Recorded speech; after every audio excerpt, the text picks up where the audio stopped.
welcome. This is the Show in the Know, and I'm David Winstead. Very pleased that you've joined us. I have Mike Sakata, who's President and CEO of the Maryland Transportation Builders and Materials Association.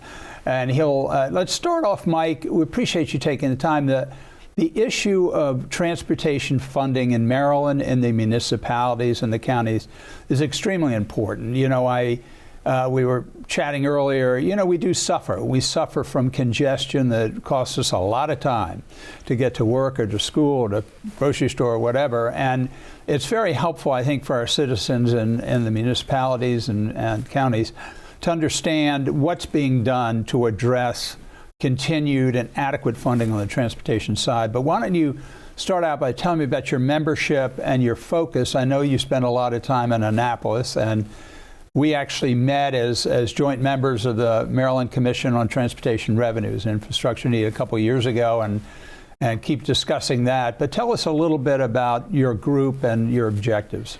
I appreciate that. So MTBMA has been around since 1932. We're the Maryland Transportation Builders and Materials Association. Our membership roster includes all the heavy civil contractors, the aggregate producers who provide the rock stone for all these projects, leading engineering firms, consultants, all the folks who work in transportation. So we're uniquely focused in that. You know, congestion, transportation is obviously, it's a big problem for Marylanders, for our members. And first off, thank you for having me here in the know. You know, I knew a little bit about you as a fellow commissioner, but you know, your resume is obviously, it's lengthy. I appreciate it, and thank you for all the work you've done. So, you know, what are we doing, right? At the end of the day, we've been pushing hard. We've been, sounding alarm bells for a while now about this cliff. We've heard a lot in person as a commissioner on the sole source of funding for the transportation system, which is the gas tax. And it's actually sole source for a lot of states across the country, by the way, for the past 100 years. And you look at EV vehicles and higher MPG cars that are really eroding that. And I think we heard it firsthand that it will require us to double the amount of gas tax to basically maintain what we have now because of all these EVs. And really it's the higher fuel per gallon vehicles. But so it's a structural problem, right? It's an absolute structural problem. Right. I believe it's also a balance problem. We need, in order to have a good transportation system, it's a system of systems, right? You need to have good airports, you need to have good ports, good roads, bridges, and obviously transit ways, and bike and ped, all those things need to work together in a balance. And Mike, Marylanders know that the burden is fairly high, and that we've got two major metropolitan areas, one that's a port and more commercial oriented, one that's the nation's capital and very technology oriented, right, and think tank oriented. But we have two beltways that are old beltway systems, right, that need constant repair, and then 95 and Parkway, which is managed by the Park Service. So we have existing roadways that are quite old, right? And so what it equates to is delays in traffic. And in the Washington metro area, and I think probably Baltimore's not far behind, that the cost of congestion is like we're the second, I think, after New York. So how does the industry that provide highway capacity and the materials to build out transportation projects and systems, how do we all come together to say we've got older infrastructure, which is highly burdened by congestion, and to make people aware that they have to communicate to Annapolis, they have to communicate to the county councils, but how does that challenge of these two urban structures close together with these highway systems that have been in place for decades, right? But the expansion of those highway systems hasn't really met up with demand. And what's your sense of that? In demand, population, all those things, So to TRIP, which is a national research study, found last year in Maryland, Maryland drivers paid about $842 extra in this, in a cost that the Maryland roads, the potholes, all those things did to damage their vehicles. If you think about it too, to your point about the transportation system, I believe it's 49% of our roads and highways are in poor or repair, in need of repair. 46% of the bridges in Maryland are 50 years old. You've got WMATA MTA with these cars that are, last release was 1992. Okay, so it is a issue across. You mean rail cars? Rail cars, yeah. And to me, it's about safety. It's about security. It's about reliability. So how do they get involved? I mean, we've been sounding the alarm bells. We have been able to work with Governor Moore. He pushed his new budget yesterday with a robust CTP with $420 million of state funds. It's equate to about $700 million, to be exact, $695 of net new revenue. Okay, and that's across the board. It is balanced. Obviously, it's fairly new. We've been working with them to make sure it's as balanced as possible, because we are a unique state and with unique challenges. Right. Just as you said, there are burdens, competing priorities. We have Hopkins in Baltimore. We got NIH and FDA in Montgomery County. We got Fort Meade. That's where all the cyber security defense systems of our, we have a region that really needs to be protected in many ways. But so how do you, looking at the legislature, looking at the other burdens on the budget, how do you equate it in terms of economic development consequence? What's the multiplier of putting $1 million into a road system versus jobs generated? I mean, that argument has to be part of it, right? Absolutely. Yeah. There is, direct consequence to not doing these things, direct consequence to not moving people. If you see, Maryland has, of the 23 counties, 24 jurisdictions, if you will, 19 of them share a border, okay, either across the river or across the line. So we have to compete. We have to compete not just with border states, we have to compete regionally. So there's a direct consequence to that. People move. You look at post-COVID world, people are, they live further away than they were before, because there's an ability for some people to do hybrid work, or ability to zoom in, or whatever they please. But reality is that people are moving. People move further, and we need a transportation system that connects them, gets them there. At the same time, too, folks in Baltimore City use bus lines to get to and from school. Right. Okay. And is it still the case in Baltimore that the buses end up having a fare box recovery higher? I mean, they sort of cover their own costs versus the light rail in Baltimore or the subway, right? Yeah, I mean, there's issues across that, but I think, I think it's the opposite in Metro Washington, right? The rail covers more than the buses. Yeah. Yes. I think but those are all unique issues that Maryland, I mean, we didn't talk about this too, but, Maryland has, its Transportation Trust Fund funds 2 major metro systems that you mentioned, but also 2 HUR funds and everything else under the sun, right? And that pie has really not grown, right? That pie needs to grow, and I think to your point, we were chatting about the highway user revenue in the state of Maryland, which are very important. I think somewhere in 42% of Marylanders live in municipalities. If you take a look at where those revenues are going, most of them are going to the charter counties.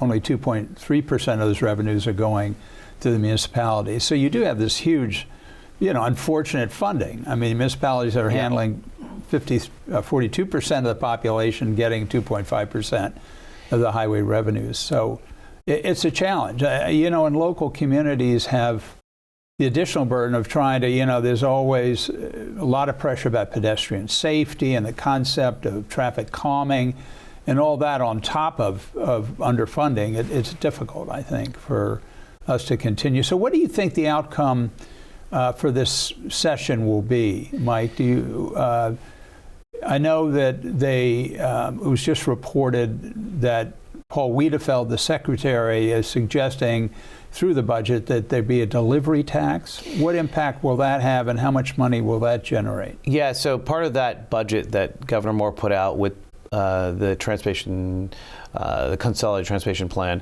included that delivery fee, a 75-cent delivery fee, in addition to repealing the trade-in allowance, increasing a few other car fees. They believe that's going to equate to about $420 million in new revenue. Got it. And the budget shortfall is $3 billion. Yeah. That's a good chunk. It is a good chunk, and I think we push for two other bills as well: the State of Good Repair bill, and also known as the Maryland Mobility Act, and also a Regional Transportation Authority bill to have to fix that long-term funding sustainability problem. Is that for Washington? It's for the or the whole state, yeah. But really, so the State of Good Repair is for all modes, okay, and then the RTAs. Other than the toll authority. Yeah. Okay. Okay. Gotcha. So well, that's been advanced by the leadership of the Washington Metro too, and COG, the Council of Governments. Yes. To have It's a Regional Transportation Authority. Right, you see it done well in other states. Right. I think we mentioned, Maryland is unique and it's got unique challenges and it requires, unique solutions. Right. One of which could be a Regional Transportation Authority, which would have its own bonding authority. Exactly, own bonding authority, fee-based, in addition to the ability to acquire land. We are. To your point, how do you get involved? How do we're looking at a lot of issues. A lot of issues, but also a lot of solutions. Right. One of which, as you mentioned, it could be the delivery fee, and I think Moore, his folks, I think the House and Senate are all behind that one. So to me, that's obviously the most viable, and I think they are. They've heard our calls for to fix our roads, bridges, highways, ports. I believe they in this budget they fully funded their rail lines.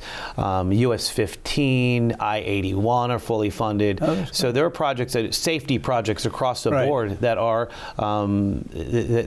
being resolved. That's right. But it doesn't go back to your HER question, right? That's all right. Well, yeah.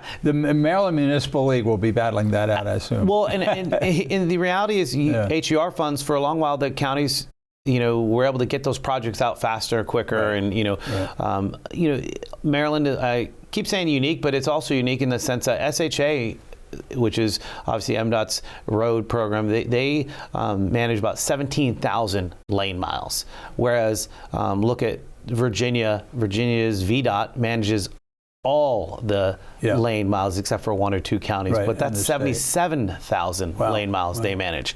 So it's unique in that, SHA manages that 17,000 lane miles and then works with the counties through the HUR funds to work on those smaller roads. Gotcha. Well, Mike, we're going to take a quick break. Okay. And this is David Winstead, Program In the Know, and we'll be right back. Thank you. For decades, I've taught you everything I know.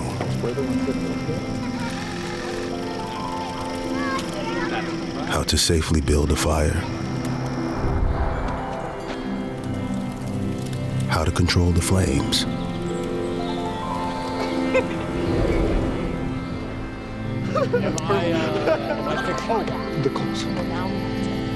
What to do with hot coals. How to secure your chains. There's no sparks.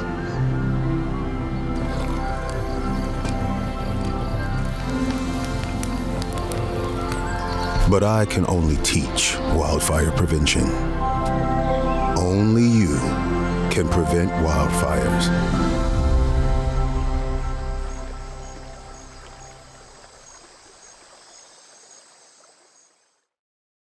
Welcome back. This is David Winstead, and I'm pleased to be here moderating the In the Know program. And I got Mike Cicada, who is the head of the Highway Materials and Transportation Contractors in Maryland. Mike, thanks for, again, coming out. Really appreciate it.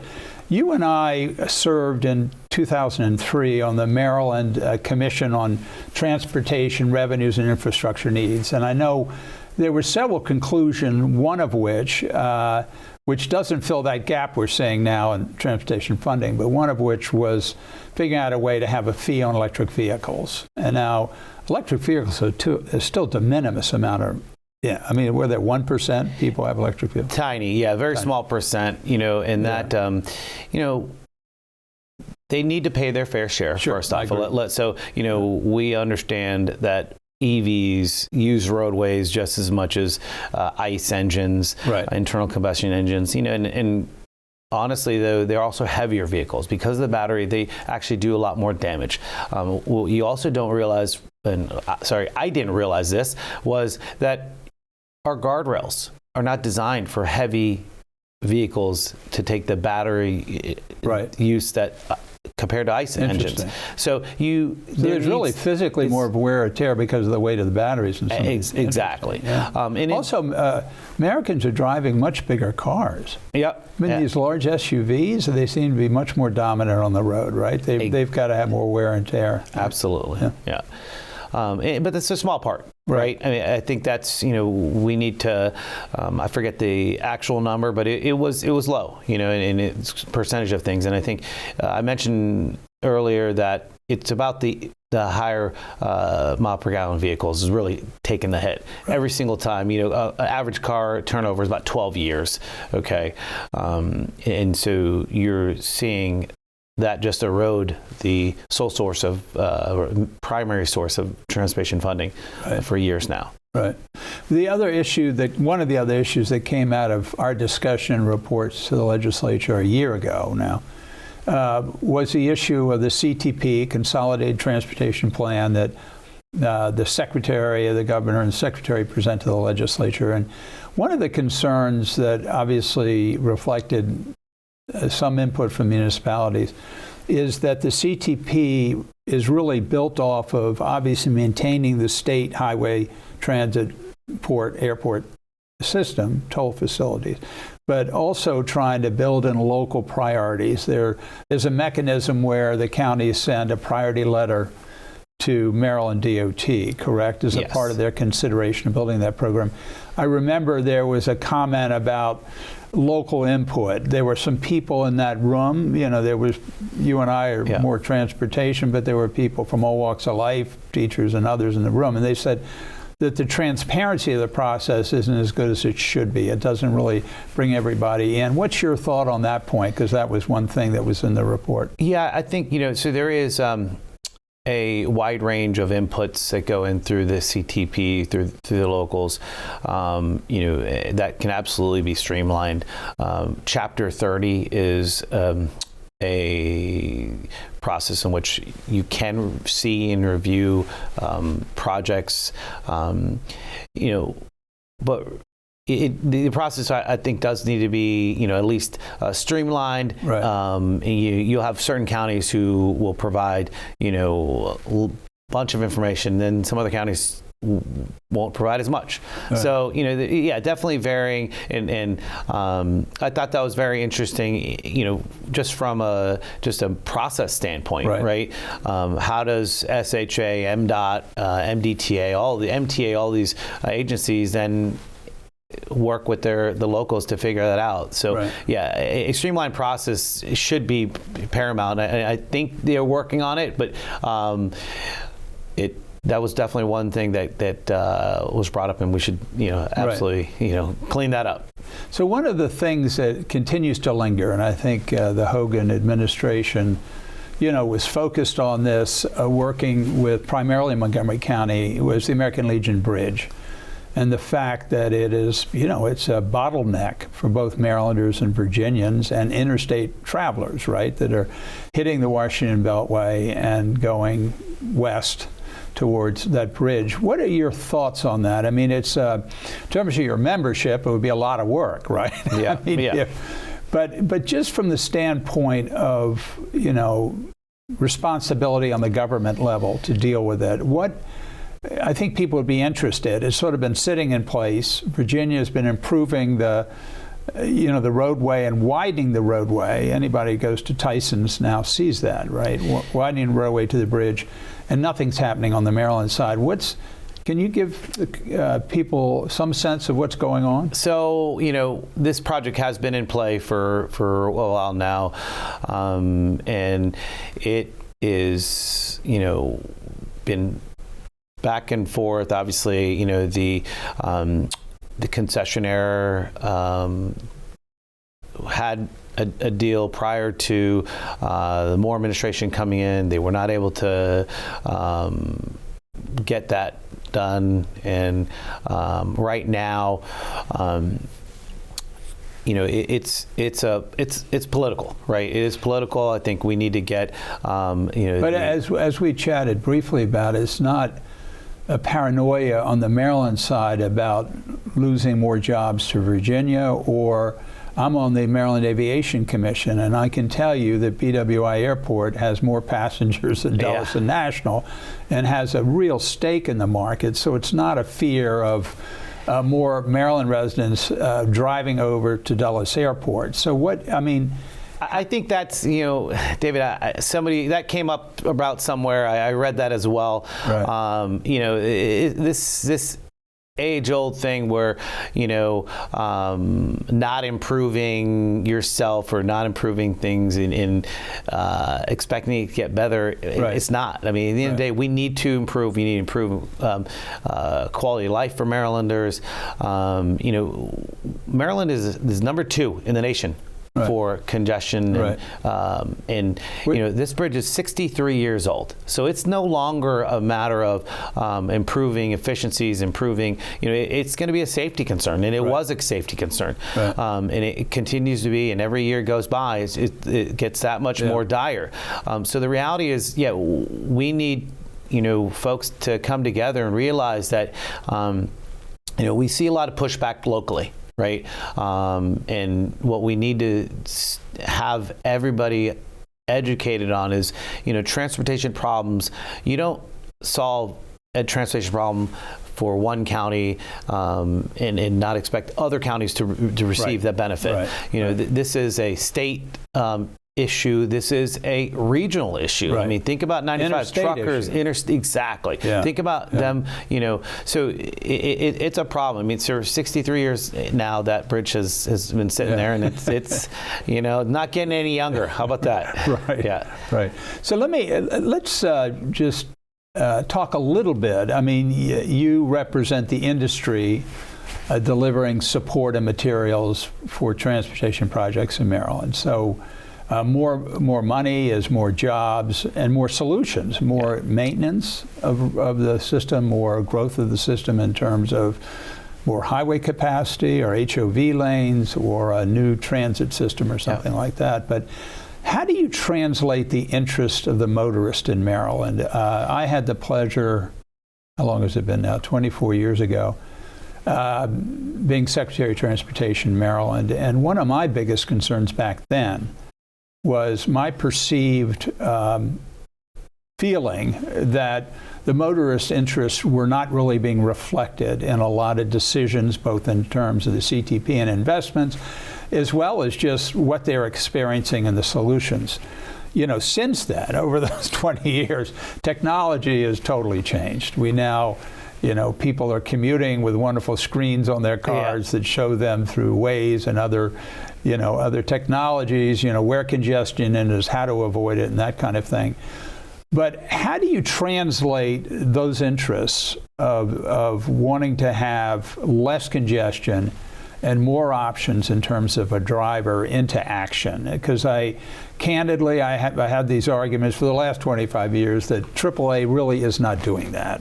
in my judgment. Maybe you're closer to it. Yeah. But, you know, motorists are members of AAA. I mean, you would think they would be on the leadership point of talking about what is the way to deal with congestion, what is in the best interest of the motorists. So what's your thought on that? Because you're much more current than I am on the subject. Yeah, you know, it's a problem. It still remains a problem. You know, folks who sit in traffic, you know, and it's, you know, it costs them time. It costs them money. Right.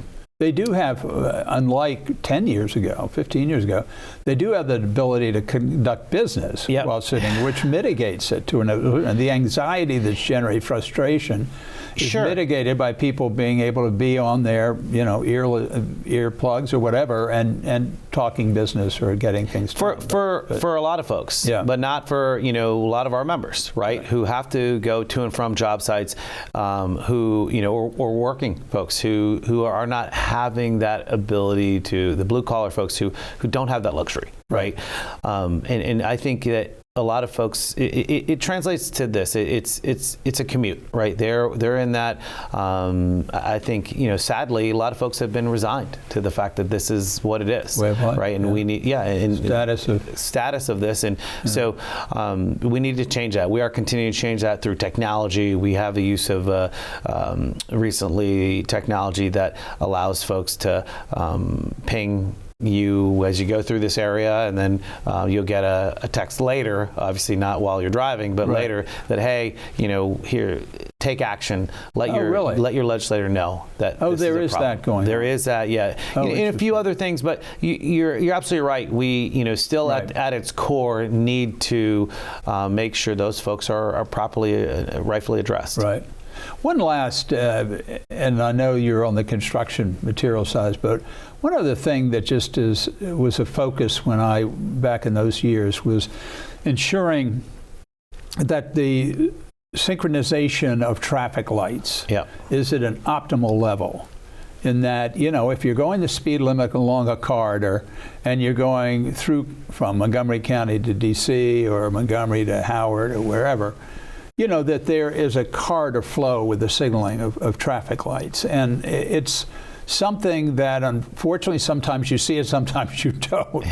And back then, I remember a figure of literally the improvements to traffic flows by looking at systems that do not have synchronized lighting, where you're going from one jurisdiction around one corridor at the traffic speed, and you hit a red light. You start up again, you hit a red light.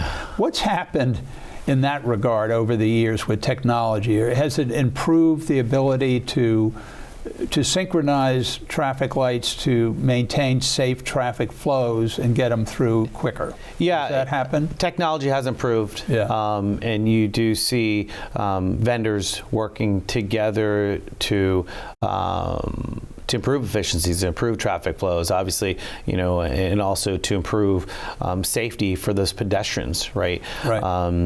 And that, you know, it has come a long way, and, you know, but we still have the jurisdictional issues sometimes, but the state has done a good job of working with approved lists, approved product lists, and ensuring that they at least have the ability to talk to one light to the other. So that's great. Yeah. And then just one quick comment, and then we'll wrap up on transit, because Maryland has always had, you know, very aggressive transit program. Obviously in Baltimore with the subway and the light rail, Donald Schaefer way back then got through the delegation a lot of money. There's discussions now about a red line in Baltimore. I worked with Montgomery County a number of years ago on the BRT. And what's your thoughts about BRT? It seems like, you know, you're using rubber-tired, you know, electric buses on fixed right-of-way. Do you think that's a great solution for other transit needs in the state of Maryland? Well, I think the reality is you know, a lot of times folks are using, you know, chewing gum, and you know, it's a lack of resources, right? When you have a lack of resources, you need to think outside the box. You need to think at all options, right? You look at P3s, you look at different opportunities, different ways. You look at, you know, there are different opportunities to provide a product Right. to your customer, okay, to get them from point A to point B. I don't think folks care about whether they're in light rail, heavy rail, whether, in a bus, Right. whether they're Uber, right? At the end of the day, they want to go from point A to point B reliably and safely. Right. Okay, at the end of the day. So to answer your question, I think BRT is a quick, easy way And cheaper way. Yeah, efficient, I would say, to provide a service to your customer and to implement that project that much faster.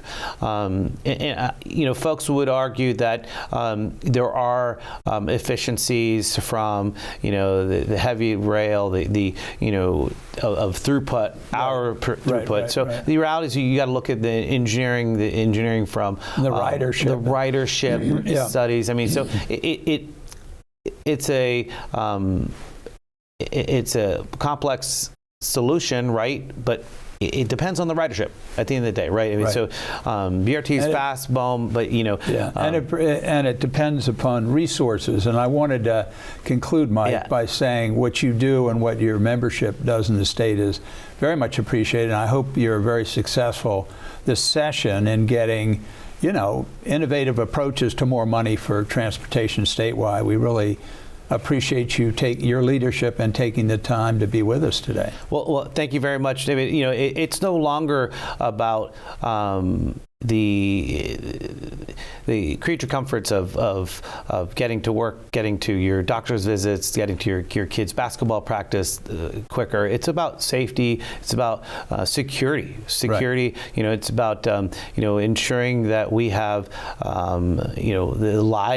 better lives for Marylanders, in the livelihoods of these folks who work on these projects day to day, and everybody else who utilize that, and honestly, just having a better quality of life for all Marylanders. Right. So thank you for having me on the show. I love it. And hopefully you're now more in the know. Yeah. Thanks, Mike. Thank you, sir. And appreciate the viewers watching In the Know with Mike Sakata, and thank you again for coming. Really appreciate it. Thank you.